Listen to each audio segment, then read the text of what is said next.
Hi అండి అందరికీ. నేనైతే ఇప్పుడు మిరగాయ బజ్జీలు అయితే వేయబోతున్నాను అన్నమాట. అయితే ముందుగా శనగపిండి అయితే ఒక బౌల్లో వేసుకొని సాల్ట్ అలాగే తినే సోడా గుండా వేసి వాటర్ అయితే వేసుకొని అయితే కలుపుకుంటున్నాను.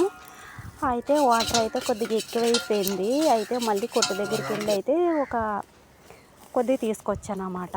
ఇది మనం కొద్దిగా నానబెట్టేసుకొని పక్కన పెట్టుకొని ఈ లోపు అయితే మిరగాయలు అయితే కట్ చేసుకొని దాంట్లో అయితే మనం వామ్ అయితే పెట్టేసుకోవాలి ఈలోపు.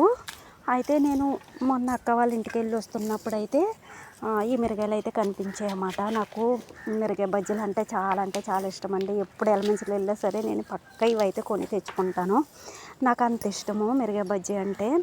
అయితే ఆ రోజు కూరగాయలు కొంటుండే కనిపించాయి అన్నమాట. ఒక 20 రూపాయలు తీసుకుంటే అతను చాలా ఇచ్చారు. మా నాన్నేమో ఇప్పుడు టైం వచ్చేసి 1:30 అవుతుంది. నిన్న కూడా అడిగారు కానీ వేయలేదు. ఈరోజు కూడా అడిగారు. సర్లే అని చెప్పేసి ఎండప్పుడు ఏం చేస్తామని చెప్పేసి అయితే వండుదామని చెప్పేసి అయితే అనుకుని వండుతున్నాను. వీటిలో అయితే అసలు మిరగాయ గింజలు ఉండవండి. అందుట్లో కూడా ఈ మిరగాయలు అస్సలు కారం ఉండవు. అసలు ఇప్పుడు ఉట్టి నోటిని తినేసినా సరే మనకు నోరు మండదు, అలా ఉంటాయన్నమాట. అయితే ఇవైతే కట్ చేసుకొని అమ్మ అయితే పెట్టుకోవాలి. ఇంకా ఇష్టమైన వాళ్ళు కారము ఇంకా మసాలా అవి అలాంటివి పెట్టుకుంటారు. మనకి ఎలా అయినా ఇష్టమే కాబట్టి నేను ఓన్లీ వామ్ అయితే పెడదామనేసి అనుకుంటున్నా.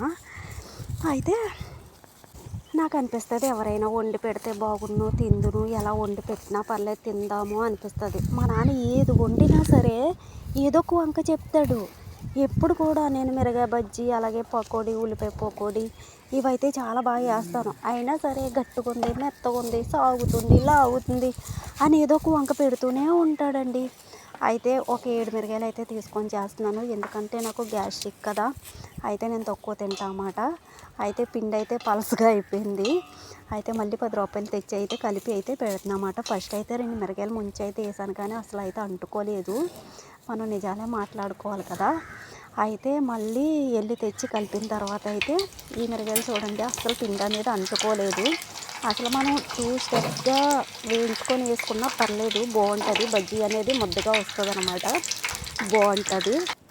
అయితే మళ్ళీ పట్టుకొచ్చిన తర్వాత కలిపి అయితే ముంచి అయితే వేస్తున్నాను. బాగా వచ్చినాయి. కాకపోతే మా నాన్న బాగాలేదని అన్నాడు. సర్లే వాళ్ళు తినే కొద్దీ ఇంకా టేస్ట్ కావాలంటే మనం ఎక్కడ తెస్తాం. అప్పటికప్పుడే కావాలి అన్నప్పుడు వండి పెడుతున్నారంటే అదే సంతోషం అనుకోవాలి కదా. చూడండి ఎంత బాగా వచ్చాయి బజ్జీలు. కొద్దిగా పిండి అయితే మిగిలిపోయింది. ఇంకా మిరగాయ కట్ చేసి ఎందుకు వేయడం అని చెప్పేసి పకోడీ కింద అయితే వేస్తాను. బజ్జీలు అయితే మాత్రం చాలా బాగా వచ్చినాయండి. నేనైతే 3 తిన్నాను. నానైతే 2 తిన్నాడు అన్నమాట. పకోడీ తినేసాడు. ఓకే ఫ్రెండ్స్, వీడియో నచ్చితే కనుక లైక్ చేయండి.